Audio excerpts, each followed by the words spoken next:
כתוב, 5 דברים אירעו בי"ז בתמוז, 17 בתמוז. נשתברו לוחות. במשנה בתענית פרק ד' משנה ו'. גם בבבלי, דף כ"ו עמוד א', וירושלמי פרק ד' הלכה ירושלמי. תראו מה קרה. גם נשתברו הלוחות. ובוטל התמיד. והובקעה העיר ושרף אפוסטומוס הרשע את התורה.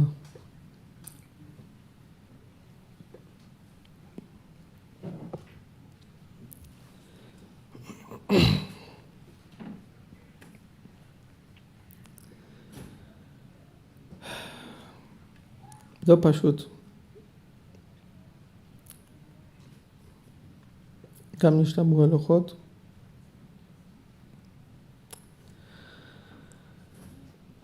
גם בוטל לנו התמיד. וגם הובקעה העיר. וגם שרף אפוסטומוס הרשע את התורה. וברבחה אומר שזה במעברת דלוד בירושלמי פרק ד' הלכה.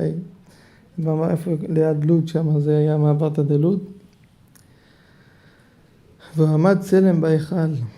במשנה ברטנור המביא פליגי באמותורי המוראי. זה אחד היה בימי מנשה שהעמיד צלם בהיכל. שזה היה אפוסטומוס משרי היוונים. מכל זה היה באותו יום צר ונמהר י"ז בתמוז.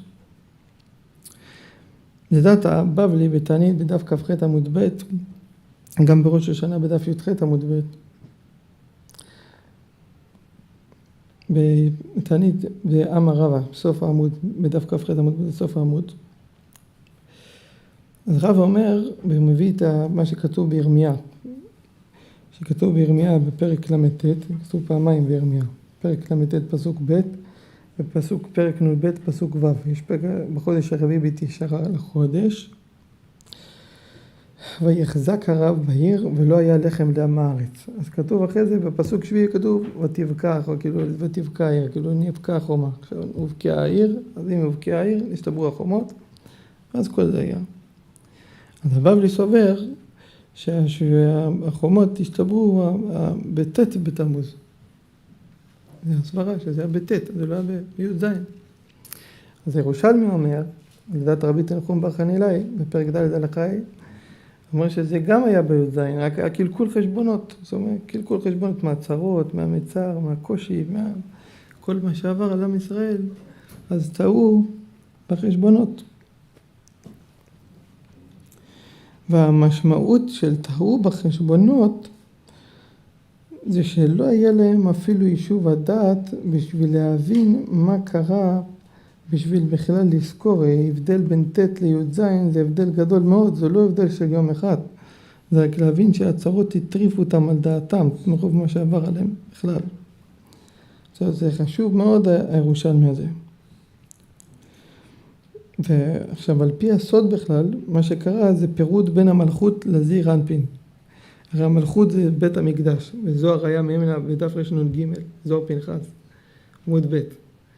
רבי שמעון אומר שבית המקדש זה סוד המלכות. ועם ישראל זה זעיר אנפין, שמתייחד במלכות ביחד, שזה יהיה מה שיבוא משיח. מלכות וזעיר אנפין ביחד, שרק מתי שיבוא משיח זה כן. ומתי שנעשה שיבור לחומות, נעשה הפרד בין המלכות לזעיר אנפין. שזה עיקר תוקף הגלות, נתקבל מזה שאין חיבור בין המלכות. וכל העבודה שלנו להחבר ולעלות את המלכות בחזרה, אל הקטע דזעיר אנפין, שלא יהיה יותר כזה פירוד וגלות וריחוק, וכל עם ישראל יהיו מאוחדים. ואז למעשה, הרי למה הקדוש ברוך הוא, למה אומרים חכמים, שלא ילמד אדם את בנו חוכמה יוונית? מה זה חוכמה יוונית? זה גם בלשון הקודש, מה שהיה עם תנו רבנן. כשצרו מלכי יוחנן אונקולוס היה מבחוץ ואריסטובולוס מבפנים. בבבא קמא בדף פ"ב זה היה הפוך. עמוד ב' הוא היה בפנים, יוחנן אורקנוס בפנים ואריסטובולוס היה בחוץ. במנחות בדף ס"ד עמוד ב' ובסוטה בדף מ"ט עמוד ב' זה היה הפוך. הוא היה בחוץ וזה היה בפנים. יש בזה הבדלים, אבל עכשיו אפשר לדרוש בזה משהו אחר, אבל לא. יש בזה משהו עצום מאוד בזה. משלשלים להם דינרים כל פעם, ואז בא איזה זקן יווני אחד, שאמר להם, כל עוד שיקריבו תמידין, לא תאכלו להם. אז מה עשו להם? שלשלו להם, שמו להם בפנים את החזי, החיה הזה, חזי. ואיך ששמו אותו, נעה ציפורניו, הגיע לחצי חומה, נעה ציפורניו, ואז הזדעזעה ארץ ישראל 400 פרסה על 400 פרסה. עכשיו חזי בויקרא בפרשת שמיני, בפרשה י"ג, אז כתוב שם שהלגיון של רומי, שהחזי הזה, זה הסמל של הרומאים, זה הסמל של אדום. זה החזי הזה. הוא סמל של אדום. סמל של אדום.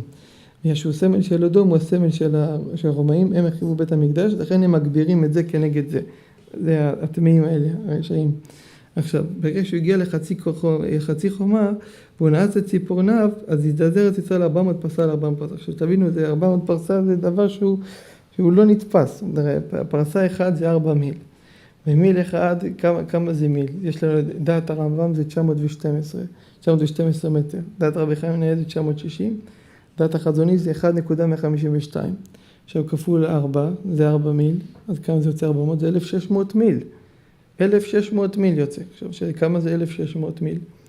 1,600 מיל, ועכשיו זה פרסה. כמה הפרסות זה 400 פרסה על 400 פרסה. זה 3,200,000 אמות.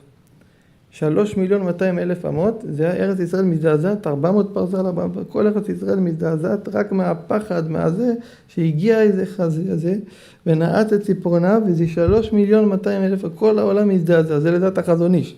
אני הולך להכי מחמיר, 1.152. וכל ארץ ישראל תזדעזע רק מפני שנעץ, מה קרה כל כך? היום תראו מה הולך שם. והוא רק נעץ ציפורניו, זה מראה על הקדושה שהייתה שם, זה מראה על המדרגה שהיינו בכלל, ועל הריחוק שאנחנו נמצאים בו, והתרחקנו כל כך, עד כדי כך שיש שליטה לחיצונים להיות בכלל. ולהביא אותנו למצב שתראו מי נמצא בבית השם.